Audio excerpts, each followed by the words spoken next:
It's week 8 of the on-campus report here at WHBC. I'm Noah Hiles, and joining me this week is former Louisville Leopard and current Ohio State Buckeye, Phillip Thomas. Phillip is, we've had offensive linemen, we've had quarterbacks, we've had running backs, we've had linebackers. First long snapper to ever make an appearance on the on-campus report. First things first, Phillip, how are you doing? I'm doing great today. How are you? I'm good. Can't complain. So, long snapper is one of the more interesting positions in sports, really. It's right. Football offers the unique opportunity with a couple positions where you just have a strict focus on one specific thing. You're rarely used, but when you're in action, you have to be perfect. So, my first question for you was, how did you even get started long snapping? How old were you? How did it come about? So I started long snapping.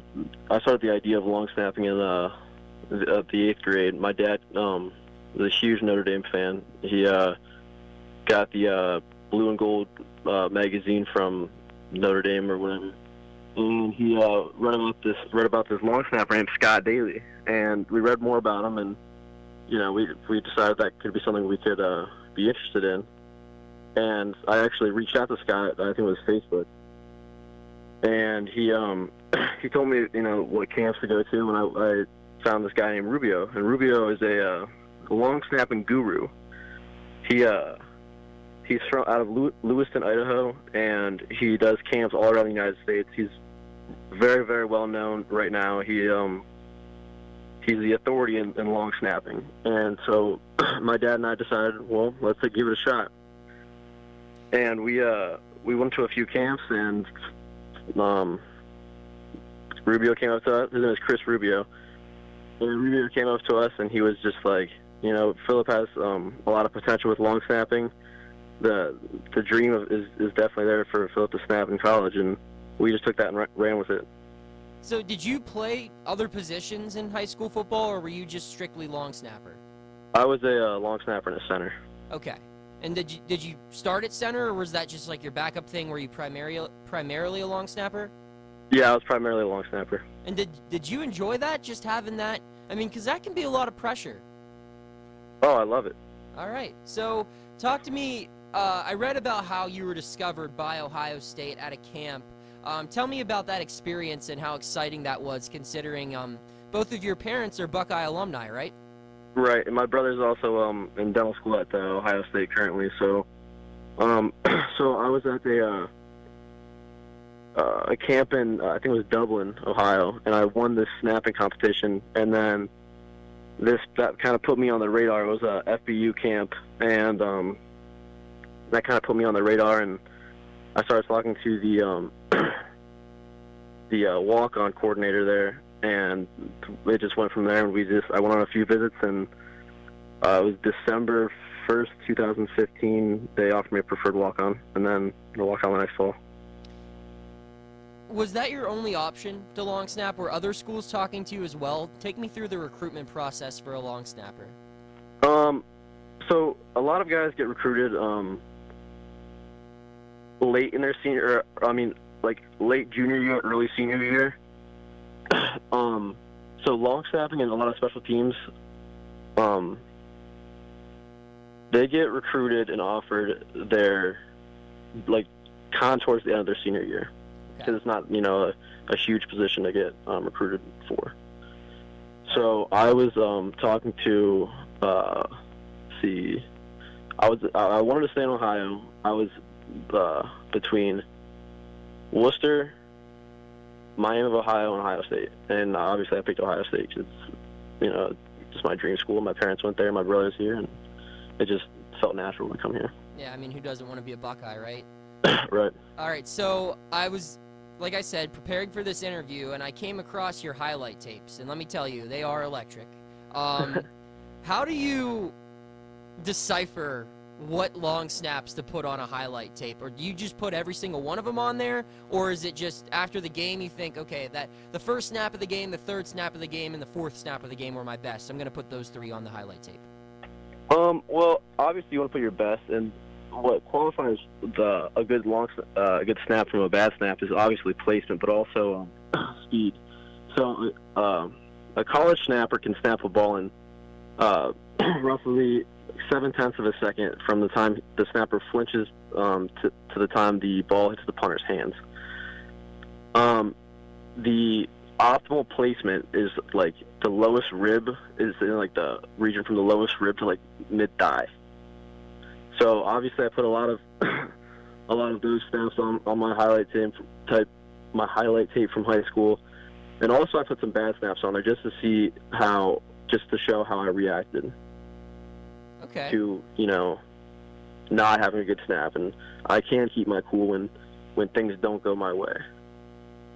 Fair enough. So I mean, it's a very important thing to be able to say that.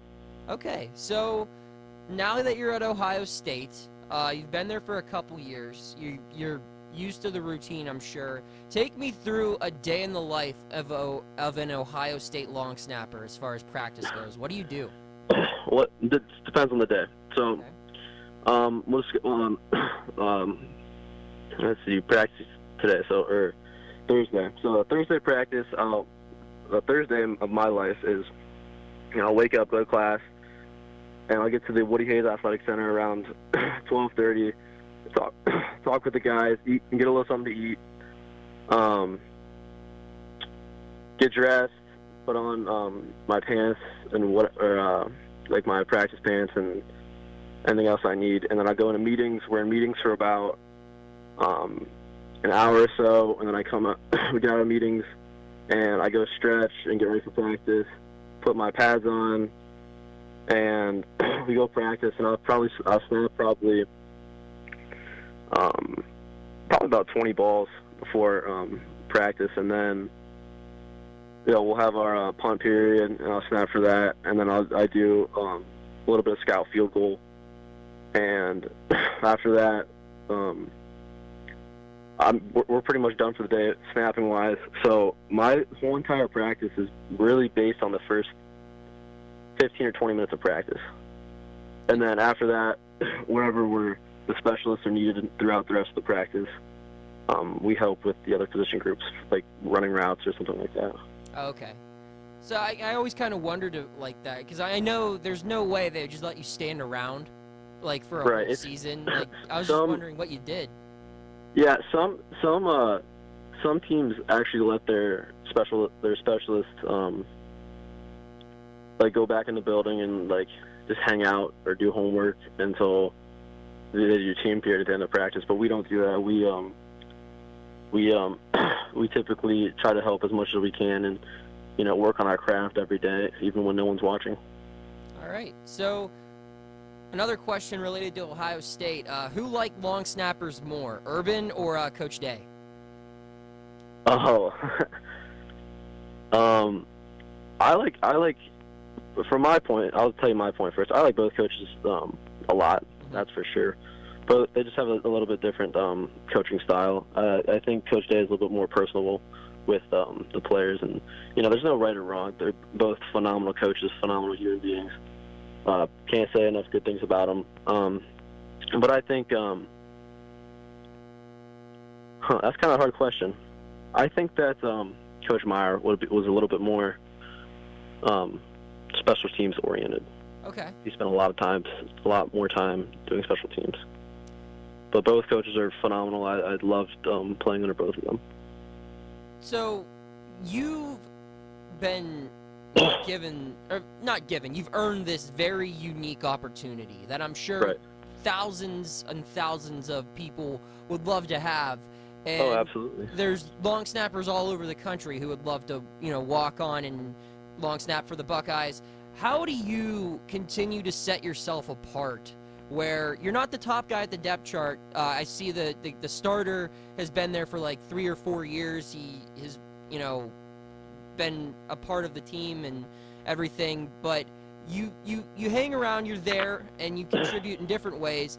How do you continue to set yourself apart and kind of fight off the younger guys who want to steal your opportunity? Well, I mean, I definitely keep on working at my craft every single day. I mean, there's always something to be improved on. If I have a great day, I can always improve on it somewhere, some shape or some form.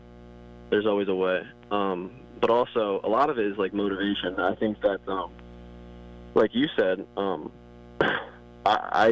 it can get boring. It's very, it's kind of mundane some days, and some days I'm doing more stuff than others. And what I think about when I'm not motivated enough is I think about all the kids that wish they could be in my spot, and how lucky I am to be here. I get to be here. I get to do this. Waking up at 4:30 in the morning to go do a workout. I get to do that, and that just lights a fire in me, and I love it. What's your favorite memory so far as a Buckeye? Oh, I think probably the Team North game last year. That or that's a hard question. The Rose Bowl probably. Yeah, definitely the Rose Bowl. Yeah, those aren't two bad options to choose from. Beating your rival by what'd you guys put up on them last year? Like 60 something? I think it was 62. Don't quote me on that. All right, no, I won't. But yeah, I mean that was an impressive win, and then just a casual Rose Bowl experience when you're 22 years old. That's not bad either. Being able to take my family out to California, and that was amazing. The tradition behind everything, and it was really a dream come true. All right, so let's talk about the Buckeyes this year, looking like one of the better teams in the country. You guys are really rolling pretty much everyone you've played so far. But there's an interesting topic surrounding your team this year. Ohio State playing on Friday night this week. It'll be today when people are listening to this interview against Northwestern. As someone who's familiar with the tradition that comes with Stark County High School football, and how popular it is and how many people go to these games in this area and throughout the state of Ohio, I'm sure you're aware that some people aren't necessarily happy with the fact that the Buckeyes are playing on Friday night. What's it been like on your end as a player who's going to be, who's a part of a team that's going to be competing on a Friday night when normally they play on Saturdays? It's a little different. I mean, I don't know. It's just a little different. It doesn't really affect me too much. I don't. Obviously, I don't go home for the high school games that much, but it's just a little bit different. Our practice was just set up a little bit different, and it's kind of hard, a little bit different to get used to this week. But it didn't really affect us that much, I don't think. All right. Last question, I guess, for you will be about your Leopards. You were a part of just the NBC days, correct? Correct. So what's it like to watch this team compete as an independent? What are your thoughts on that? I think it's cool. I mean, I haven't really. This is kind of my fault. It doesn't look good on me, but I haven't really kept up with the Leopards as much as I should have. I should. I think it's interesting to play different teams. I know we played a team in West Virginia. What is that? We already did, I don't know. But I think that's really cool to be able to play, Massillon and other schools that we didn't really play. I mean, when we were in the NBC, we definitely rolled every team. I mean, it was not even a competition. I think that it was a lot of fun for me, but it's just I don't know how much. I don't know. It's kind of a touchy subject. Yeah. I'm sorry to bring that one up. If Oh no, it's fine. It's fine. I think that once Louisville gets in a league, and it's a pretty evenly talented league, I think it's going to be a lot more fun for the school and the players. So, this obviously came to fruition because Louisville plays Massillon next weekend. Will you be paying attention to that one? Yeah, program absolutely. Like Louisville taking on a program like Massillon. There's been a little bit of talking going on before that. Are you excited to see how that one plays out? Yeah, I'm really excited to see how that one plays out. Particularly because my current teammates on the Ohio State, they're former Massillon players, Austin Kutcher and Thayer Munford. I'm really close with both those guys, and I'm sure I love talking smack to them all week. So I look forward to that. All right, Phillip. Well, thank you so much for joining us here. Best of luck to the Buckeyes, of course. I'm sure it goes without saying that we'll all be watching and cheering on Ohio State for the remainder of the season. And best of luck to you individually for the remainder of your collegiate career as an athlete and a student, and wherever you go from here on out. Thank you so much. All right, that was Phillip Thomas, current long snapper for the Ohio State Buckeyes, former Louisville Leopard, here on the On Campus Report.